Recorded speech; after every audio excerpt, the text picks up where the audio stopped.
The birth of the seasons. Every year, the seasons change as spring gives way to summer, to be followed by autumn and winter. But this was not always so.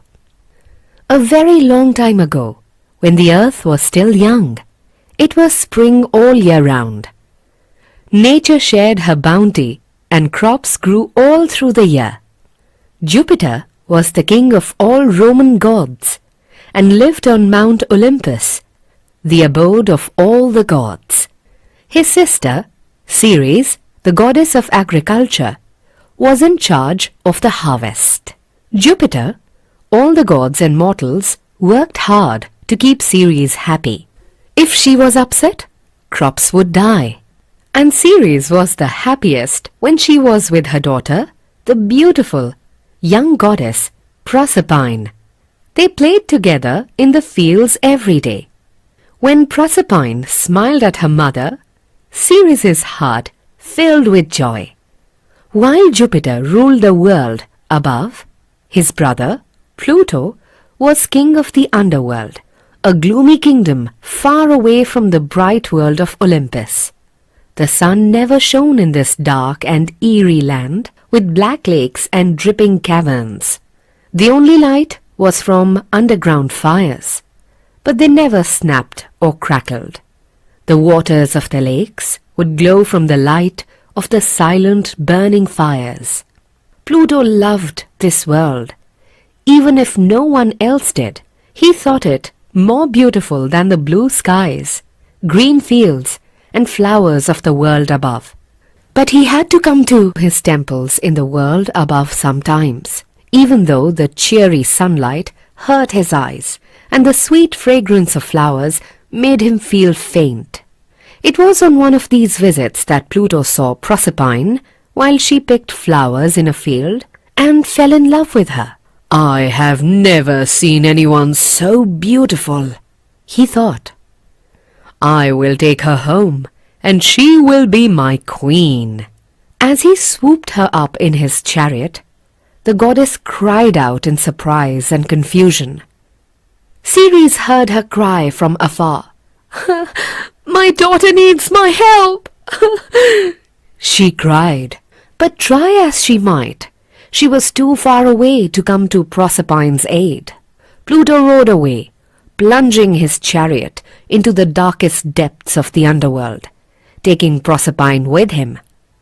Her daughter's cry sounding in her heart, Ceres moved across fields, mountains and plains, looking for her. Filled with anger and grief, she declared, "Nothing on earth will grow until Proserpine is returned to me. The earth will be fallow and crops will die. Famine will destroy all mankind and there will be none to honor the gods." It was a dreadful year. It was cold as people had never known before. Oxen pulled the plows through parched, frozen soil in vain, for the earth would not yield her riches in return of their labor.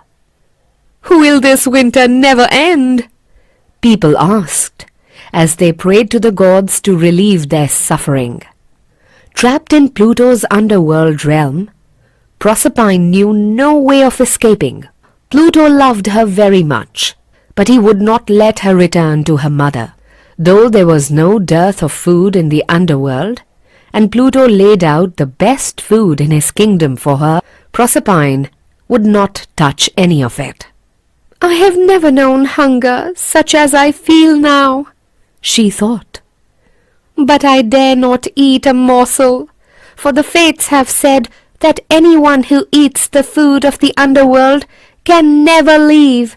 Even if they do, they will always have to return." But as the days went by, Proserpine could not bear her hunger any longer. She ate 6 pomegranate seeds. Meanwhile, back on Olympus, Jupiter was worried. If Ceres did not change her decision, the world would be destroyed by famine.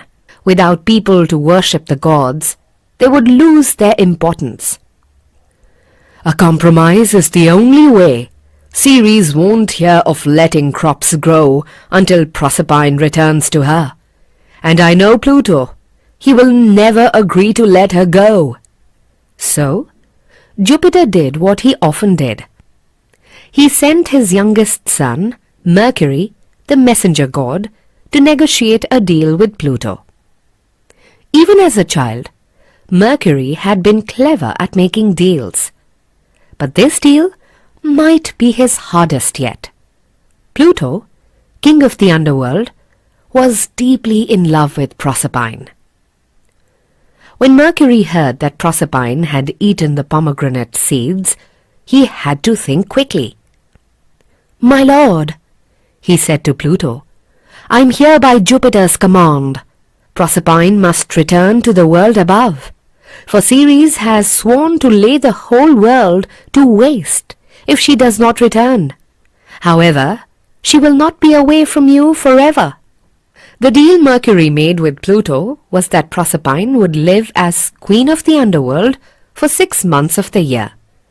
However, each spring, she would return and live with her mother on earth for the other 6 months. Pluto agreed. Proserpine agreed too. Mercury took the reins of Pluto's chariot and took Proserpine to the upper world where her mother waited. Ceres was overjoyed to be reunited with her daughter. She took back her threat to Jupiter's relief. In a flash, the world was transformed. The cold winds went away to hide. The grass sprang up, and the chirping of birds could be heard once more.